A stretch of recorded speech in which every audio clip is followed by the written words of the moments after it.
Sabine may be gone, but I'm not, so season 3 is nearly over. Nevertheless, there's still more to watch, so take a journey with me as I watch through Star Wars Rebels for the first time.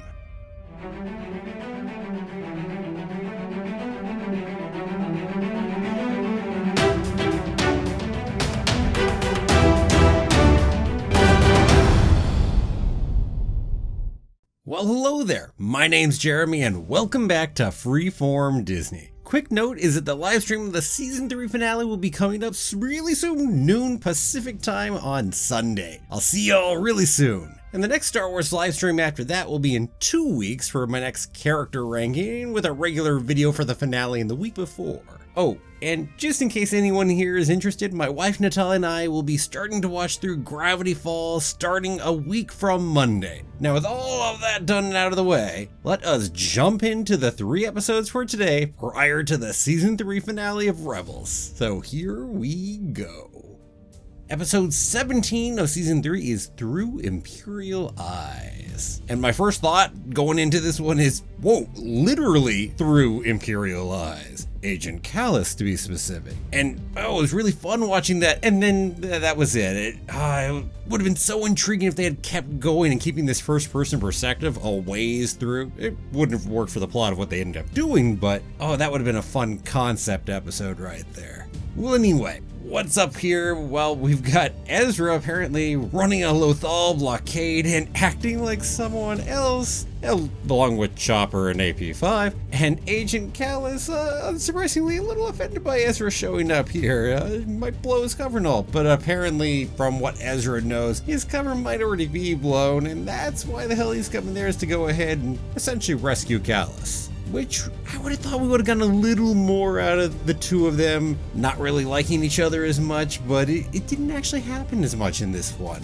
which was okay because it was a really good episode regardless. Well, anyway, it doesn't quite go according to plan because Lieutenant List over there wants to show off his captive that he just got over to Thrawn after he gets summoned by the High Command. Well, because one should remember, if you remember Lieutenant List, he's the one who last season went ahead and failed with Leia and helped let a few Hammerhead shuttles fall into the hands of the rebels. So, yeah, he wasn't acting captain before. I don't hear anything about him being an acting captain anymore. And after this, let's just say getting demoted is probably the least of his worries. So off they go to Thrawn's command ship, the Chimera. And I gotta say, I mean, okay, so we're having Ezra not be recognized before.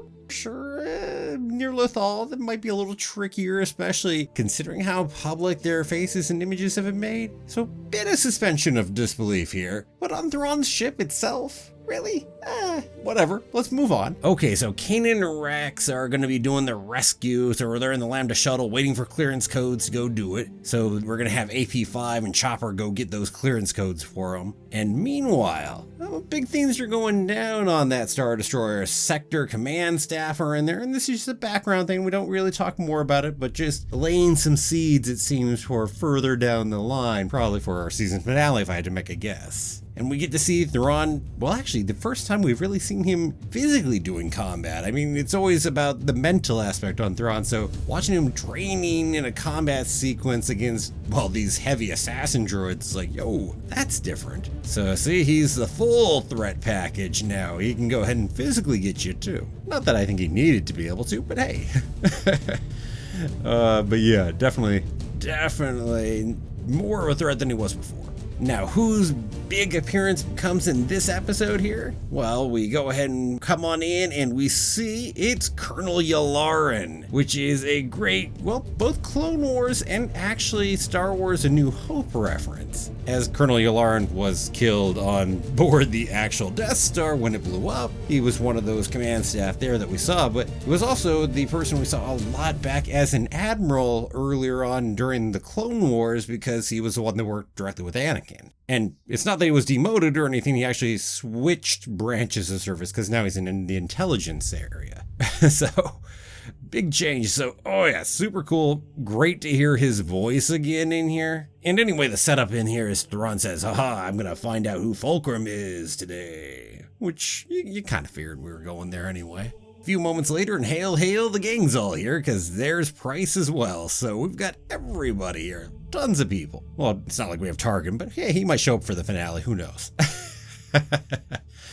Well, anyway, Callus goes ahead and gets Lieutenant List to go and suspect Price, which is definitely going to play into things later. And he also swipes his ident chip too while he's at it, so you can tell he's going to be going in and framing poor List. Doesn't have the best of luck, and this is not going to help him any. I mean, hell, even if you then break out and, okay, cool, it wasn't actually me, you were still taken advantage of really badly, and that's not going to do anything good for you. Well, anyway, so the plan as it evolves is now our rebels are going to break into Thrawn's quarters and remove the rebel base from the database because they've heard that and need to get that out of there. And a Jedi mind trick from Ezra certainly helps get them in there and helps plant even more evidence that it was List. Now, Thrawn actually comes back in the middle of them doing stuff, which actually gets a fun scene. So remember those big-ass assassin droids? Well, Agent Callus turns them on, so that's how they get their escape out of there, and with Thrawn having to take these 2 assassin droids out for real this time.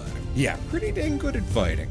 And then the whole end comes over at the shuttle bay as they're working their way out, but then Governor Price is sent there to go ahead and meet them because Colonel Yalaran went ahead and caught on to what was going on and sent her down there, and she nicely goes ahead and stuns one of them right off the bat. Couldn't get both of them stunned in time, and luckily that was our Jedi right there. So yeah, good thing we took Kanan out that quick, otherwise things wouldn't have gone as well right there for you, Bryce. So yeah, our Jedi seem to get stunned a little quickly sometimes, whether it be Price or Thrawn. Not as easy to take those 2 out. Anyway, the whole thing goes really badly for Lieutenant List, because remember, he was suspecting Price, so he ends up attacking Price when he sees Price attacking people who look like Imperials. Yeah, that goes really well. And so he gets taken into custody with Agent Callus having finished framing him. And of course our rebels got out in the meantime. And that's where it ends, or not, because we have a little bit more, because no. Thrawn and Yalaran are not taken over that easily by Agent Callus on that. So one of the things they examined was Ezra's helmet, which had been left in the cell. And you gotta be honest, this is a hell of an oversight from Ezra. He loves his bloody helmets all the time. But you had a helmet that had custom artwork from Sabine on it, of a Lothcat. It's not the wisest right there. Yeah, somebody who's piecing that in a little further might figure out what the hell is going on, and of course Thrawn did, which was the final confirmation Thrawn needed because he was already heavily suspicious of Callus in the first place. Although Yalaran, funny enough, wasn't, because Agent Callus was one of Yalaran's best students, so he just really wasn't looking there. Anywho, that leads to our nice ominous ending of how they're going to potentially play Agent Callus to their own advantage later on. Dun dun dun. Well, anyway, this is clearly going to play into the finale, and it was a good, solid episode, carried all the way through. Definitely enjoyed this episode. Nice start to 3 episodes for today. Next up, we've got episode 18, Secret Cargo. We open up on the Ghost Crew, and we've got Hera and Zeb and Ezra and Chopper, and they're all waiting to make contact with somebody that they're supposed to be protecting. They don't know who yet, because after all, it's Secret Cargo, as the name of the episode says. In the meantime, they're watching the HoloNet here a little, and we've got Mon Mothma having kind of publicly declared against the Emperor, blaming him personally for a massacre over at Gorn. And we've also got some other stuff, and they kind of get tired of the HoloNet listening to the Imperial propaganda while they're at it. Well, anyway, we eventually go ahead and make contact after failing to kill a probe quite in time, so it identified them first. And they meet Erskine Samaj, a senatorial attaché, which, if you combine that with who we just saw on the HoloNet a little earlier, who could be the person we're meeting? Could it be Mon Mothma?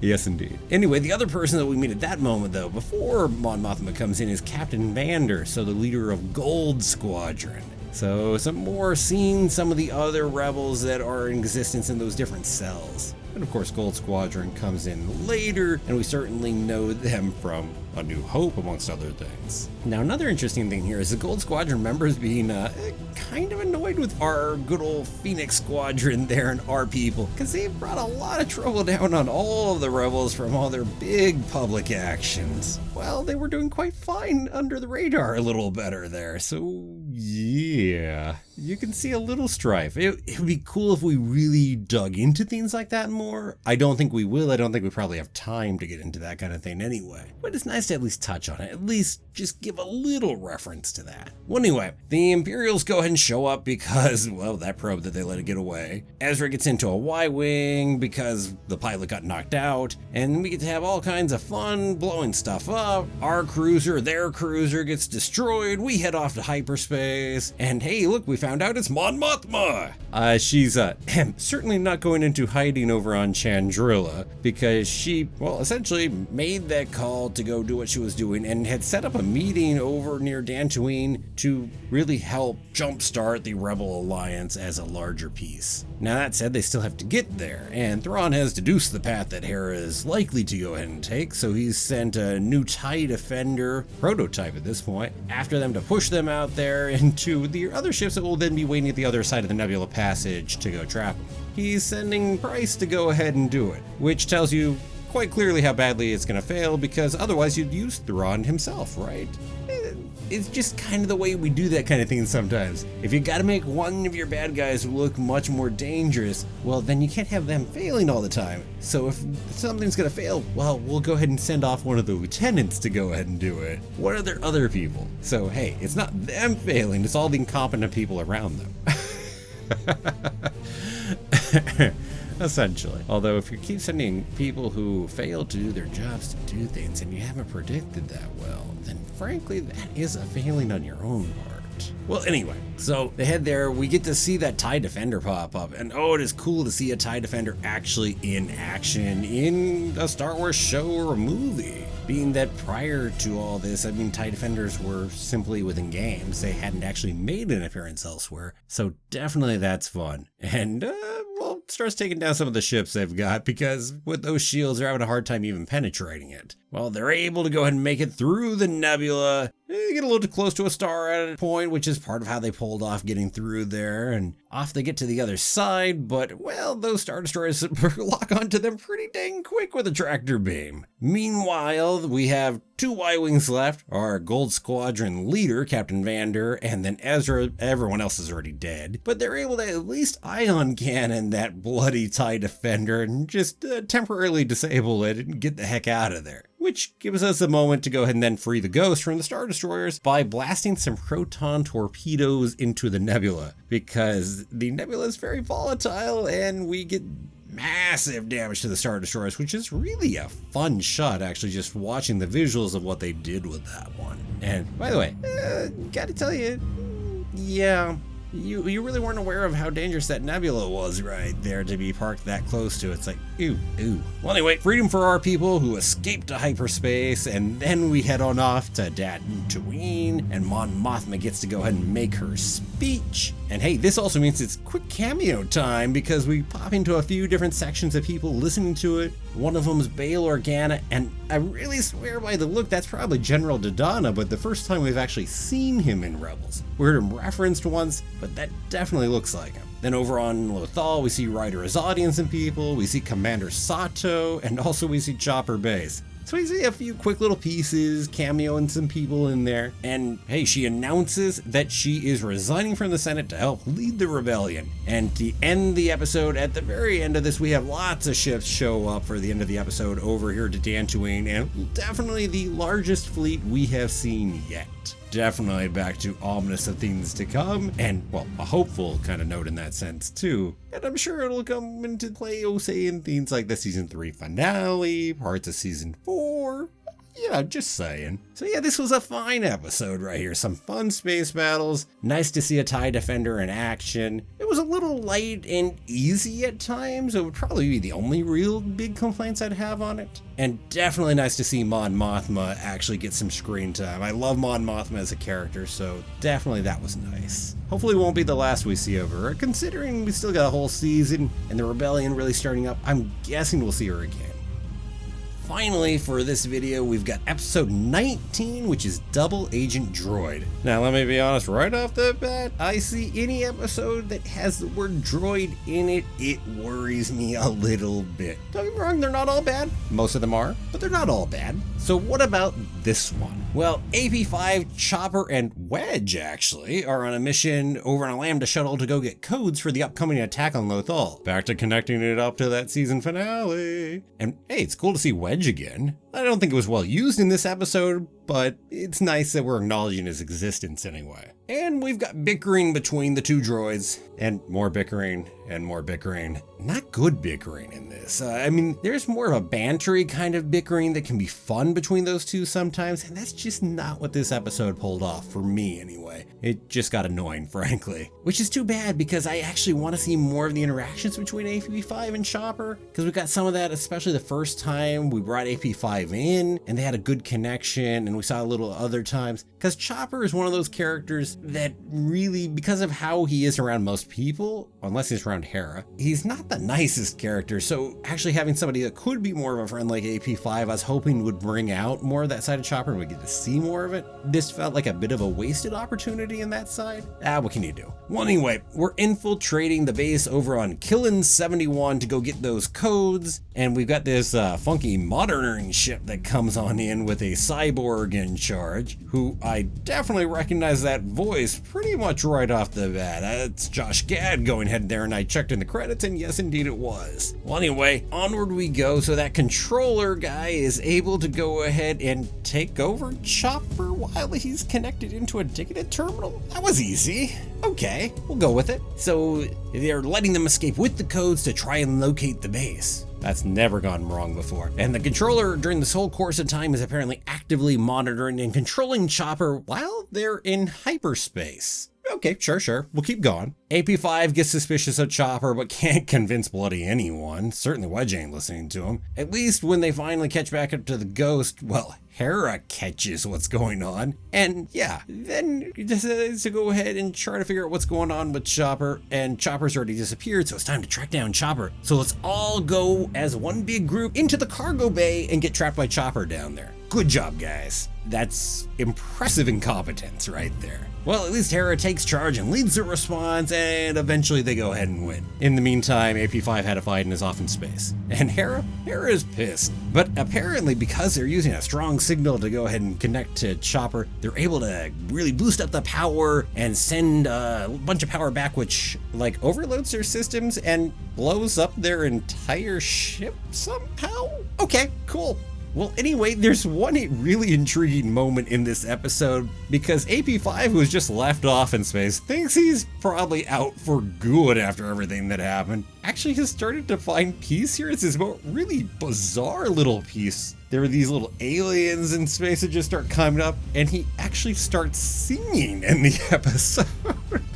He's happy with his solitude, being away from everyone, and it's only too sad that they rescue him. So that was actually incredibly amusing. The episode actually gains a half point in my rating just because of that little section. Other than that, I gotta say, wow, this episode was just bad on so many levels. One of the all-time worst for the entirety of Rebels. And amusingly for me, Josh Gad actually didn't help because it just kept breaking me out of it. And his character was way too over the top as that commander, the controller guy anyway. So yeah, enough said, no more need to say it. I certainly said it. So yeah, that's it. Okay, so these episodes were a bit more of a mixed bag today. I hate ending on a sour note, especially after a couple good episodes. But let's not dwell on that. What about the finale that is coming up? And oh, it is coming up soon. We've had so much setup and foreshadowing going on here. In fact, all three of the episodes that I was just talking about did work to do setup for what's clearly coming up in the finale. Pushing heavy toward it right there. And that's something that Rebels definitely puts work into. And it's impressive. As season 2, there were so many episodes tying into it, and certainly season 3 has done that as well. Not as deftly as season 2 built to that finale, but still nicely done with all the different threads connecting in there and leading us where we're clearly heading with that attack on Lothal. Well, anyway, I will be watching it with all of you really shortly. And for those of you watching the regular video, it'll be like a week afterward. With all of that said, what about you? With the new to the Rebels show characters popping up here, did you have a favorite? Maybe Yalaran popping up or Mon Mothma? Let me know down below in the comments. And let me take a moment to thank all of my wonderful patrons. If you are interested in helping support the channel through Patreon, there is a link down below in the description. And to everyone, thank you so much for watching. If you liked the video, please give it a like, it always helps, and don't forget to subscribe to the channel. I'll see you back here tomorrow for another new episode of Freeform Disney. Have a magical day, and may the Force be with you, always.